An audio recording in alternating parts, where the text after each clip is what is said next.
श्रियकान्ताय कल्याणनिधये निधयेतिनाम् श्रीवेङ्कटनिवासाय श्रीनिवासाय मङ्गलम् लक्ष्मी सविभ्रमालोक सुभ्रूविभ्रमचक्षुषे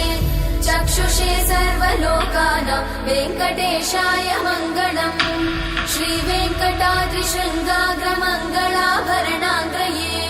मङ्गलानां निवासाय श्रीनिवासाय मङ्गलम् सर्वावयव सौन्दर्य सम्पदा सर्वचेतसां सदा सम्मोहनायास्तु वेङ्कटेशाय मङ्गलम्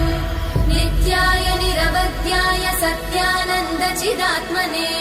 सर्वान्तरात्मने श्रीमद् वेङ्कटेशाय मङ्गलम् स्वतः सर्वविदे सर्वशक्तये सर्वशेषिने